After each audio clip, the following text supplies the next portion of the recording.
Hello and welcome to the FinanceSmartz Entrepreneurship Series. Here is our host, Arul Nigam. Hi everyone, welcome back to the FinanceSmartz Entrepreneurship Series. Today, I'm excited to be speaking with Mr. Rachit Dayal, the founder and CEO of Happy Marketer. Welcome, Rachit. So just to begin, could you please tell us a little bit about your background and your journey as an entrepreneur and what really inspired you to become an entrepreneur? Awesome. Well, first of all, it's good to be here. Thank you for hosting this series. It's really interesting to listen to, the different sorts of people you speak to. Plus, it's nice to see all the things you've done this year. So congrats on everything. Thank you. My name is Rachit, and I live in Singapore, which is maybe halfway across the world for some of the people listening. And my entrepreneurial journey began in 2005. So about 15 plus years ago, I was just graduating from university. And it's at that point I figured, bluntly, my ego was too big and I didn't want to work for anybody else. And so I just figured at that point, hey, you know what? I'm doing a couple of these interviews. I'm going to hear some of these industry experts and these recruitment talks. I think I'm better than them, like in some ways. And I'm not sure working under them is going to bring out the best in me. And, I guess it's nice to have a foolishly large ego when you have to get nudged to do something. And that worked for me. So my journey began in 2005 and I jumped off and I started a marketing company, a marketing consulting company. Over the years, it morphed into things. We picked up the name agency in a while. And so I didn't know what a marketing agency was when we got started, but I figured out along the way. There were a bunch of things happening in the marketing world along that journey. And so my company, Happy Marketer, every 2 or 3 years, we'd have to reinvent ourselves. When we began, the big thing was this company called Google had just gone public. And so search engines were the big deal. A couple of years later, the rising star was first MySpace and then Facebook. And so social media was the big area. As we kind of grew up, we discovered areas like CRM and analytics and digital experience and transformation. And so every 2 or 3 years, we basically have to just look at the company and hit a big cross and say, okay, what's the next version going to look like? And then rise from the ashes. And my inspiration, so actually the first time I got inspired into the world of not entrepreneurship, but sort of technology and cool things was when my dad got me a book by Bill Gates. I must have been maybe 8 or 9 years old at that point. I don't think the book was for me. I think the book was for him. But I found it on the bedstand and it was like the early 90s and the book had a cool CD-ROM. And then like you'd pop the CD-ROM into your 386 computer. And then QuickTime 1.1 would sort of, play some videos. And Bill Gates has the vision of the future where things would be touch and you could wave things away and people could talk to each other across the world and it would be like virtual people. And so things we just take for granted today, but nearly 30 years ago, it was a very cool sort of vision. And so that got me into the world of tech. It got me interested in computers, that and video games like Mortal Kombat. And then I studied computer science. And as I was studying computer science, there was a really cool prof in my university and the National University of Singapore who had these really interesting case studies of sort of Mac versus PC, or even before that, when it came to VHS tapes, there was a battle of VHS versus Betamax. And so what got me intrigued into this world was people create these really cool products and then other people create other cool products. And then they had these technological battles of who wins and which product gets to dominate for the next 20, 30 years. And the person, who invented the Mac versus PC thing, they have ramifications decades on. And so for me, entrepreneurship was more about doing some fun stuff, inventing something cool maybe, or being in the midst of inventions or fights or battles. And that was really what got me excited to jump in. And my love was technology. I lucked into the world of marketing because that was my first internship. So I just melded those two together and decided to do something about it. Yeah. Awesome. Oh, sorry, go ahead. Yeah, and I guess you were asking earlier before we started I guess people today might know me because my company Happy Marketer was acquired last year. It was a big high profile acquisition here in Asia.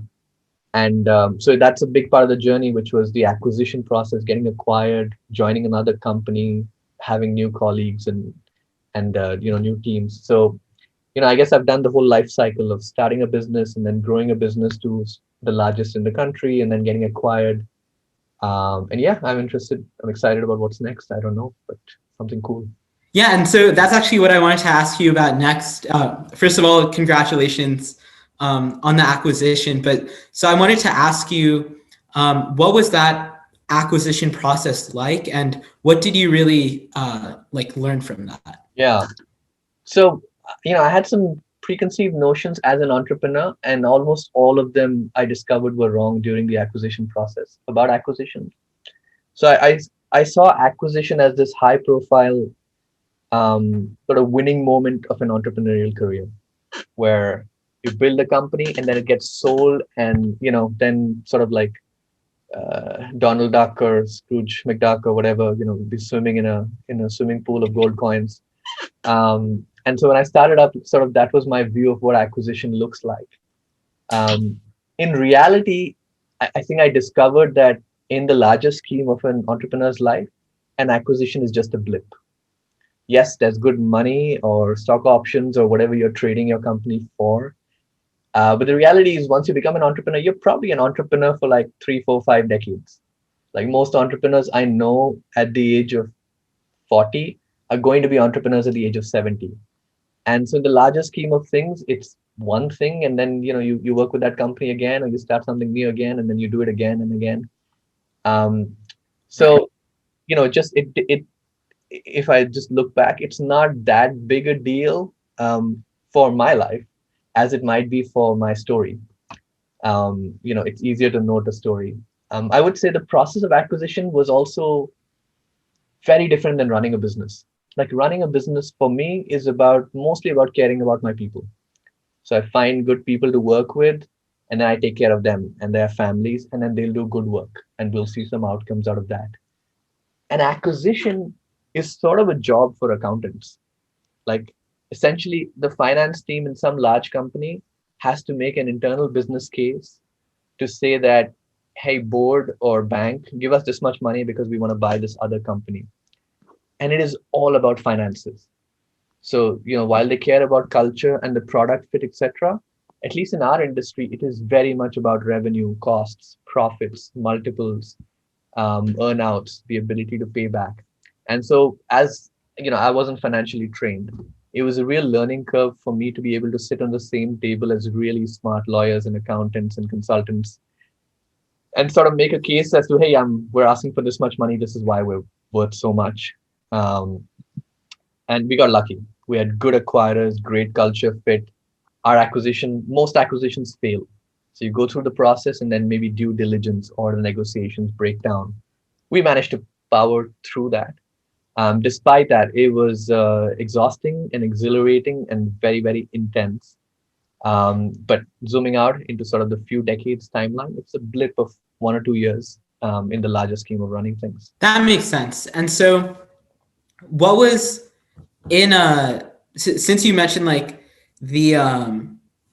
it's really just like a finance issue, and it's more about the revenue than the culture fit. And it's more about the financial picture than the vision for the company. How does that affect your calculations as an entrepreneur for whether or not it's in your interest to go forward with an acquisition, and if you want to position yourself for something like that in the future, what do you need to be thinking about and considering in how you develop your business and your strategy? Yeah. So I guess there's 2 aspects if you want to be acquired in the future. Number one, you have to be a viable acquisition candidate, which means somebody needs to look good when they acquire your company. Okay, so it might be the CEO of the acquiring company, or it might be a VP or a division head. But essentially, why did our acquirer acquire us? Because we were a shining star. We were doing well, winning awards, winning clients. And so they need to go back to their shareholders and say, our organic business was doing just okay, but we bring these guys on, we're going to do fantastic. And so it is really important to drive a vision and make sure you have a growing business which is shining in its field of competitors and peers. Because without that, you will never become a candidate. Like you need to be able to stand out for somebody to fight the battle for you. The second part is finances, which is both in terms of actual finances, your profit and loss and balance sheets and client revenue, as well as projections, which is what are you going to do next year, the year after that, 5 years from now. You need to be really good at having an accurate view of that. And that's not something most entrepreneurs are trained on. Like I would say most entrepreneurs start because they like a product or a service or an idea and they want to do it.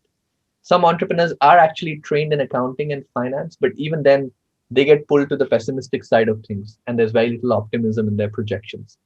So almost everybody as an entrepreneur has to learn to balance that dream with the reality, but it has to show up in the financials. And that was my big takeaway from the acquisition process. I see. And so at the end there, you brought up the idea of having the right vision for where you're going to be, your company is going to be in the near term and in the long term. And earlier you discussed how Happy Marketer specifically kept on reinventing itself every couple of years. So obviously, being able to do that sustainably and sort of balance that, you need to have the right environment for innovation and to have a robust creative process. And so can you talk a little bit more about how you create that right environment for creativity and innovation as an entrepreneur, and what you really need to focus on to build that for yourself? Right. Any company at the end of the day is a sort of consortium of people working together to do something. Bad companies are a consortium of incompatible people, and good companies are a consortium of compatible people who also work hard to work well together.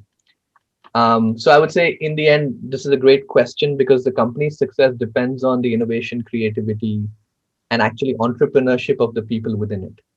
So I might carry the title of entrepreneur, but in reality, everybody in the company acts as an entrepreneur on their own area.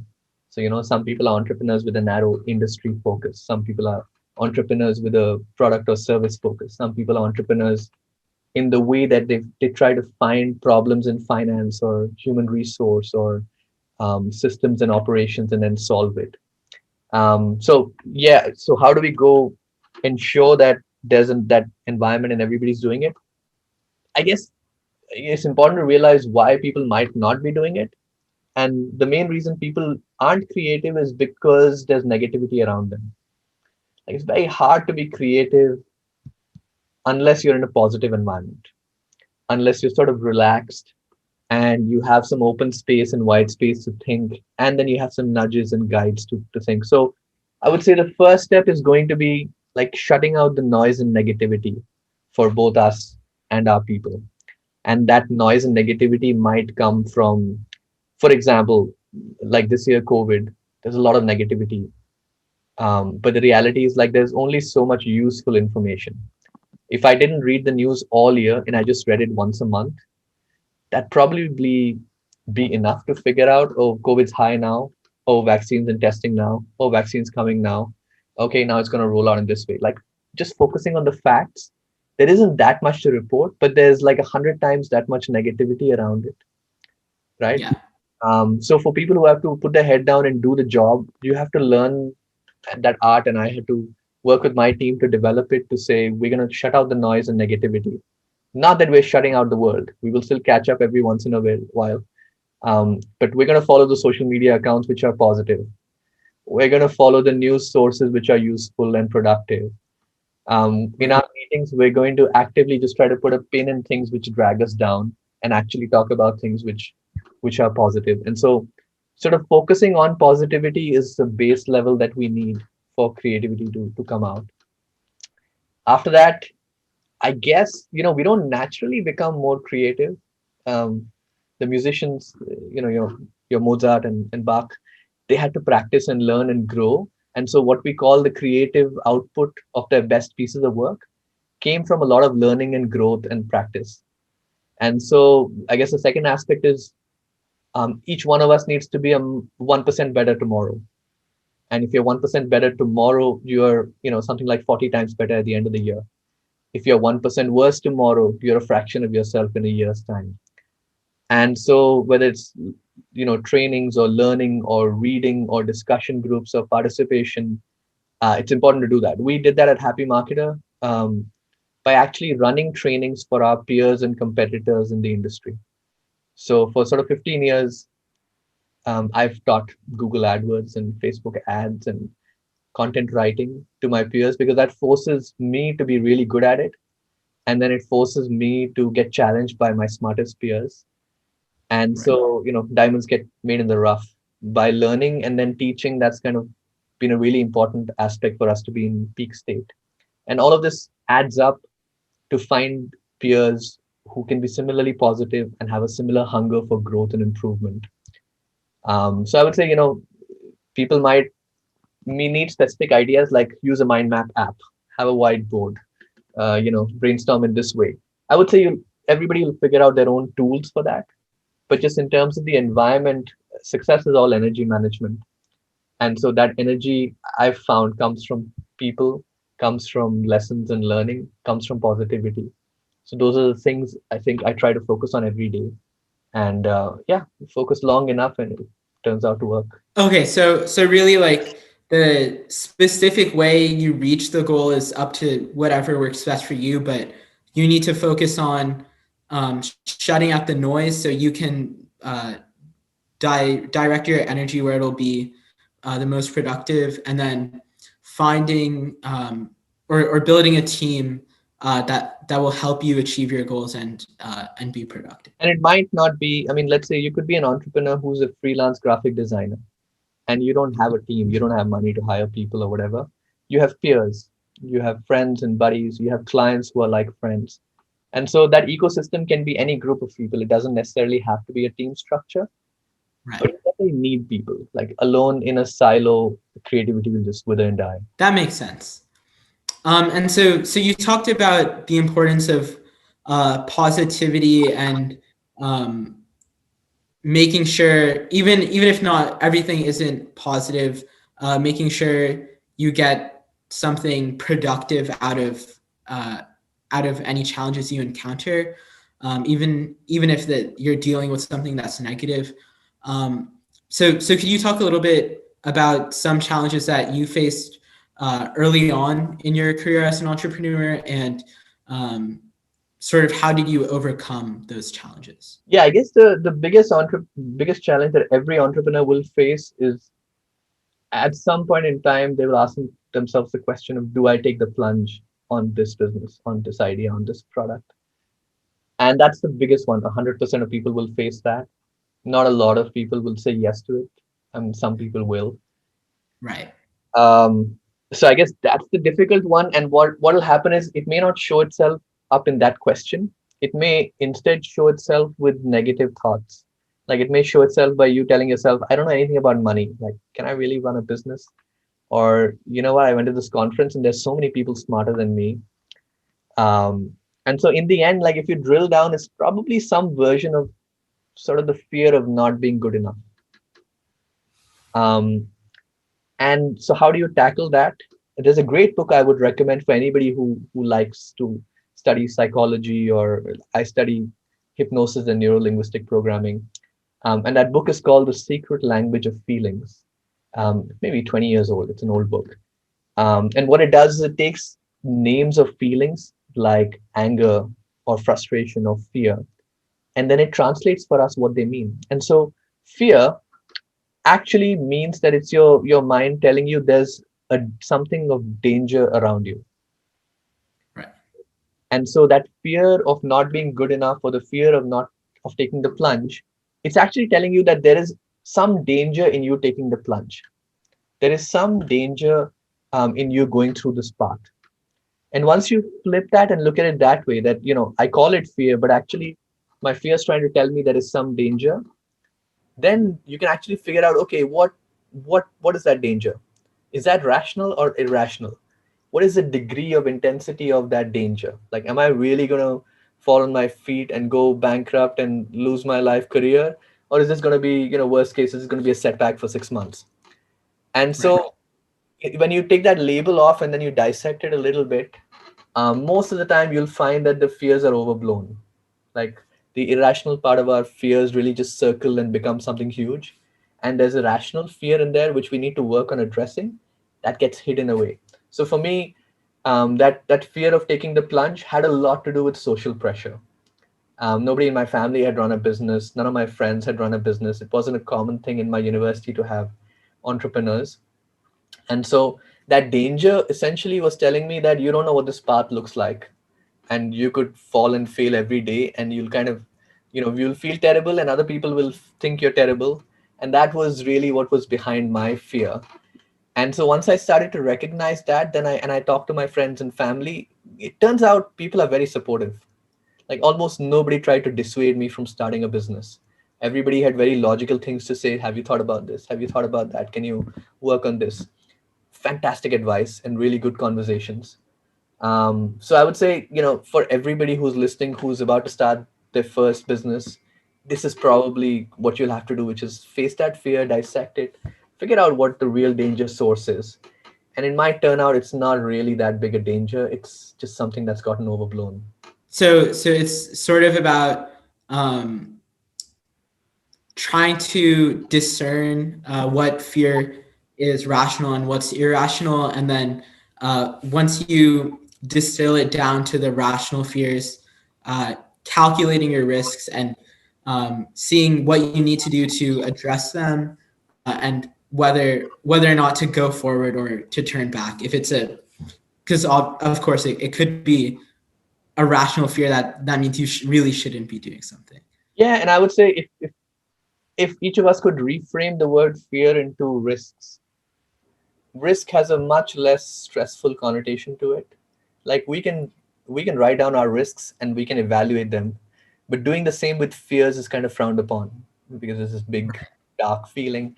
And so changing some words, even though it's the same thing, allows us to get analytical about risks while we emotionally handle fears. So yeah, rational irrational is a really nice way to summarize that. And so let's say you evaluate all of the risks that come about from your fear and you decide to go forward. Obviously, once you take that plunge, there's a whole new set of challenges you have to face as an entrepreneur. And so in your experience, what would you say is the hardest part of being an entrepreneur? Yeah, so I'll tell you what I was told are the hard parts about being an entrepreneur, or maybe what are my preconceived notions were. Like, I thought you need money to start a business. Um, Actually, you don't. Like, you need money to start some business. If you're starting a factory, then you need capital to go do that. But if you're starting a product company or a service company, like, the amount of money you need is 1 month savings or 2 months savings, right? I mean, Right. and so that amount of money essentially is in your control, and it's doable, just a wee bit beyond survival levels. I was also told that, like, at least in Asia, the business environment can be very brutal. Like, people aren't always ethical, and you could get swindled, and you might do work or sell a product and not get paid. And that was one of the things I was watching out for. And so there are a bunch of things that I thought so, but maybe I'll share something that I discovered which nobody told me about. Um, and that was that being an entrepreneur is a job. Like, when I started my business, being an entrepreneur was this really fun, exciting, scintillating activity for me, where I'm going to start a business and I'm going to build something big, and it's all highs. But the reality I discovered is you need one muscle, which is an itch to do something, and that need for excitement, and that's required to start things up. But the muscle required to be successful is actually not that. The muscle required to be successful is to actually hold down that job of being the CEO or founder or CXO, whatever, of that business. And that means being a good boss, finding people and grooming them. That means like being careful about your plans, your goals, your KPIs, your budgets, and actually tracking whether you're on track, whether you're missing it, being honest about all of that. That actually means showing up at office every day and doing a regular work day and going out for lunch with colleagues, and doing the whole office thing, either in person or virtually. And that was something that I did not anticipate. Like, I thought entrepreneurship is all highs and it's all conferences and high fives and speeches, and but in reality it's just putting your head down and working for a while, and then it might be the next idea that requires the excitement muscle again. So for me, that was the hardest, because I became an entrepreneur because I needed that something new. I was attention deficit. And then so for me to turn on the discipline and actually do the work was quite hard, but very rewarding, because the success only came when I managed to do that. Right. So now finally, I guess sort of just as an extension of that, what would you say is the most important lesson you've learned through all of the challenges and successes that you've faced in your career? Or really, what is your biggest piece of advice for a young entrepreneur who might be listening and is just starting out or is thinking about becoming an entrepreneur, but hasn't yet taken the plunge? Yeah, I heard this advice from somebody who had grown their business for a long time and then sold it to an education company, Pearson. I don't remember their name, unfortunately. But it was something along the lines of, I've never met like he was saying on stage, I've never met an entrepreneur who's been in business for 20 years and who is poor. Like, everybody who survives in business thrives eventually.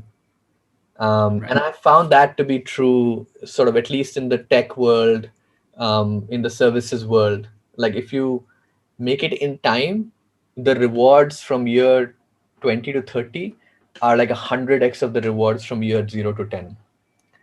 And so I would say, like, the greatest piece of advice is, like, nobody starts off the business wanting to do something for 20 years. But unfortunately, that's kind of what you need to do, because on a daily basis, it's rejections, it's problems, it's fires, it's a lot of crap without too much tangible return. In the larger scheme of things, the way business life cycles work, the survival phase is the hardest. 0 to 1 is the hardest. From 1 to 10 is significantly easier.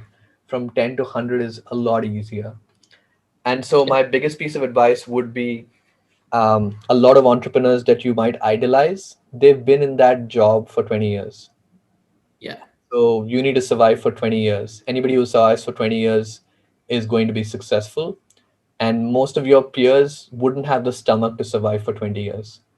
And that's why they fall along the wayside, and the inevitable punch that comes their way, they'll say, I'm giving up, I'm not. And so, just grit your teeth and you'll survive for 20 years, and you'll be surprised at how many great days there are and how few the bad days are.